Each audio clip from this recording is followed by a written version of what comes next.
Well, let me begin by referring to something that I've already discussed. That is, if it is correct, as I believe it is, that a fundamental element of human nature is the need for creative work, for creative inquiry, for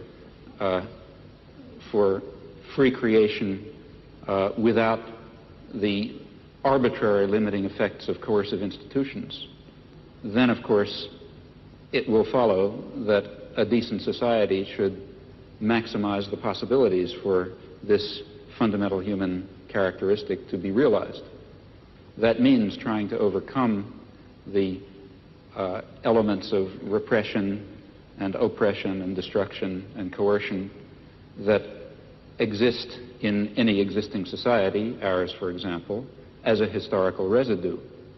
Now, a federated, decentralized system of free associations incorporating economic as well as social institutions would be what I refer to as anarcho-syndicalism, and it seems to me that it is the appropriate form of social organization for an advanced technological society in which human beings do not have to be forced into the position of tools, of cogs in a machine, in which the creative urge, that I think is intrinsic to human nature, will in fact be able to realize itself in whatever way it will. I don't know all the ways in which it will.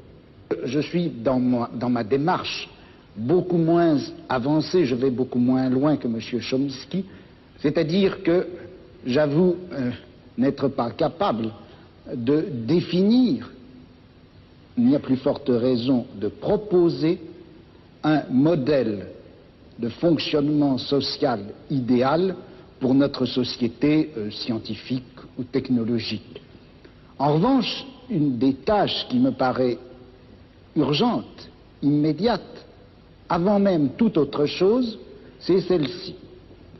On a l'habitude, du moins dans notre société européenne, de considérer que le pouvoir, il est localisé entre les mains du gouvernement et il s'exerce par un certain nombre d'institutions bien particulières qui sont l'administration, en France on appelle ça préfectorale, enfin je ne sais pas comment on dit ailleurs, l'administration, la police, l'armée. On sait que toutes ces institutions-là sont faites pour transmettre les ordres, les faire appliquer et punir les gens qui n'obéissent pas. Mais je crois que le pouvoir politique, il s'exerce encore, il s'exerce en outre, de plus, par l'intermédiaire d'un certain nombre d'institutions qui ont l'air comme ça de n'avoir rien de commun avec le pouvoir politique, qui ont l'air d'en être indépendantes et qui ne le sont pas. On sait bien que l'université, d'une façon générale, tout le système scolaire, qui en apparence est fait simplement pour distribuer le savoir, on sait que cet appareil scolaire est fait pour maintenir au pouvoir une certaine classe sociale et exclure des instruments du pouvoir toute une autre classe sociale.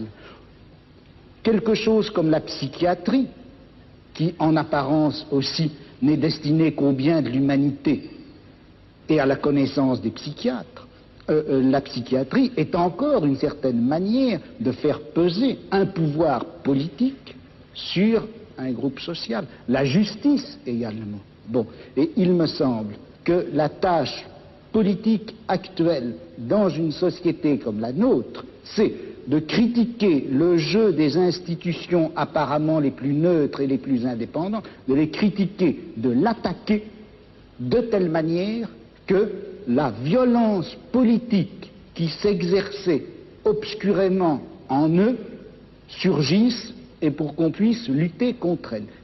À vouloir tout de suite, enfin si on cherche tout de suite à donner le profil et la formule de la société future, sans avoir bien fait la critique de tous les rapports de violence politique qui s'exercent dans notre société, on risque de les laisser se reconstituer, même à travers des formes aussi nobles, apparemment aussi pures que celles du syndicalisme anarchiste. Yes, I would certainly agree with that, not only in theory but also in action. That is, there are two intellectual tasks. One, and the one which I was discussing, to try to create the vision of a future just society. Another task is to understand very clearly the nature of power and oppression and terror and destruction in our own society. And that certainly includes the institutions you mentioned, as well as the central institutions of any industrial society, namely the economic, commercial, and financial institutions. In particular, in the coming period, the great multinational corporations, which are not very far from us physically tonight.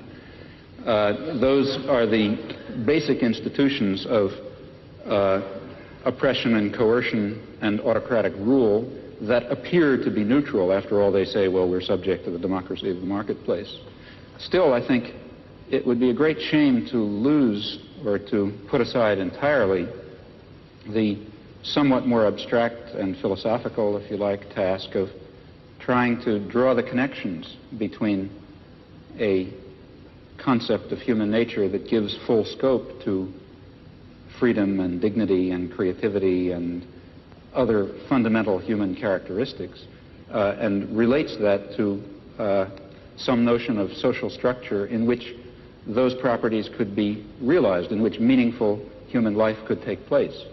And in fact, if we are thinking of social transformation or social revolution, though it would be absurd, of course, to try to draw out in detail the point that we're hoping to reach, still we should know something about where we think we're going.